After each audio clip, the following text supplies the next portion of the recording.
Pemirsa, sejak pandemi COVID-19 turut merebak di tanah air, pemerintah telah menyiapkan lokasi untuk perawatan pasien guna mengantisipasinya kekurangan tempat perawatan di rumah sakit yang ada. Pemerintah melalui Satgas Penanganan COVID-19 telah menyulap Wisma Atlet menjadi rumah sakit darurat COVID-19 sekaligus lokasi bagi penderita untuk melakukan isolasi mandiri.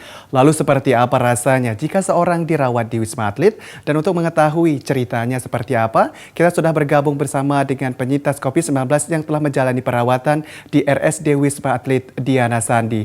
Dan pemirsa, inilah Dialog Nusantara Malam.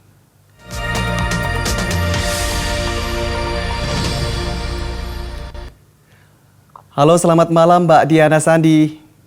Halo, selamat malam Mas. Bagaimana kabarnya malam hari ini? Udah sehat sih sekarang. Alhamdulillah. Sebelumnya terima kasih sudah bergabung bersama kita di Dialog Nusantara Malam Mbak Diana. Bisa dibagikan sedikit cerita bagaimana kisahnya pertama kali untuk pemirsa Nusantara TV, pengalaman sehingga menjadi pasien COVID-19 di Wisma Atlet? Kalau aku waktu itu dapat gejalanya itu diare. Jadi aku berawal dari diare 2 minggu. Yang awalnya ngerasanya kayak ya udah mungkin diare biasa, tapi ternyata setelah dites itu ternyata positif COVID gitu Mas. Baik, dan kemudian kronologinya seperti apa hingga ada inisiatif untuk ke Wisma Atlet seperti itu? Karena waktu aku 2 minggu diare, setelah 2 minggu itu aku ngerasain kehilangan indera perasa sama indera penciuman. Nah akhirnya disarankan untuk tes PCR, itu juga dilaporin ke RT sama orang tua dan ternyata positif COVID, akhirnya dibawa ke Wisma Atlet. Baik, Gitu. sebelum ke Wisma Atlet, apakah pernah mengisolasi mandiri terlebih dahulu atau seperti apa, Mbak Diana? Ya sebelum aku masuk dibawa ke Wisma Atlet tetap pasti isolasi mandiri dulu karena kan memang lagi agak riskan sama COVID kan, jadi begitu ngerasain yang ada gejalanya ya langsung isolasi mandiri sih di rumah. Baik, kalau boleh cerita sedikit kegiatan sehari-hari seperti apa? Apakah mungkin sering singgah di tempat-tempat lain atau pusat keramaian? Atau mungkin memiliki penyakit yang mungkin tertentu seperti itu, Mbak Diana? Kalau misalkan aku bukan tipe yang keluar rumah, jadi waktu itu memang ada kakak kandung aku yang kena COVID juga. Saat itu dia PCR untuk kebutuhan melahirkan.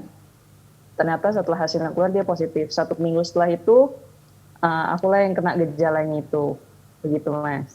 Baik, dan berarti ada rekomendasi langsung ke Wisma Atlet. Dan apa yang Anda rasakan, Mbak Diana, ketika tiba di Wisma Atlet? Pertama kali waktu aku sampai di Wisma Atlet, mungkin rasanya agak takut ya karena kan ada sedikit panik waktu awal-awal dikasih tahu ternyata positif COVID. Tapi begitu aku sampai sana, aku ngejalanin, ternyata ya di Wisma Atlet itu nggak seburuk itu. Bahkan pelayanannya itu sangat baik di sana, Mas. Seperti apa Anda dirawat di sana, Mbak Diana? Dirawatnya maksudnya gini, kita itu dirawat layaknya orang yang ada di rumah. Kita dapat makan 1 hari 3 kali. Dengan tambahan kegiatannya maksudnya kita ada senam pagi, mungkin yang suka jalan pagi bisa jalan-jalan di sekitar Wisma Atlet dengan protokol kesehatan yang memang harus kita jalani, tetap kita pakai masker. Bahkan kalau misalkan di kamar tuh kita pakai maskernya double, Mas. Baik. Lalu seperti apa kondisi di dalam di sana? Apakah memang kita untuk tidur, tempat tidur dan fasilitas lain-lain yang disediakan oleh Wisma Atlet? Apa yang Anda rasakan? Apakah Anda merasa cukup untuk fasilitas yang Anda terima? Sudah cukup baik seperti itu, Mbak Diana? Kalau untuk dari segi fasilitas yang sudah diberikan pemerintah kayak di Wisma Atlet itu udah cukup baik, Mas. Karena dari segi kebersihannya pun semuanya dijaga dari semua sama perawat-perawat di sana. Jadi gimana caranya pasien itu tetap merasa nyaman, serasa di rumah juga dengan tingkat kebersihan yang ya pastinya jauh lebih bersih lah ya Mas dibanding di rumah sendiri. Baik, Mbak Diana sebenarnya sangat menarik sekali untuk perbincangan kita malam hari ini. Tetapi karena durasi waktu, kita mohon maaf. Hanya satu saja, singkat saja. Apa pesan kepada masyarakat agar tetap menjaga protokol kesehatan, Mbak Diana? Pesan aku untuk semua masyarakat, jangan pernah ngerasa takut kalau misalkan terkena COVID-19. COVID-19 itu bukan aib, begitu ada yang terkena COVID-19 langsung dilaporkan ke RT agar dapat penanganan yang cepat dan tepat aja.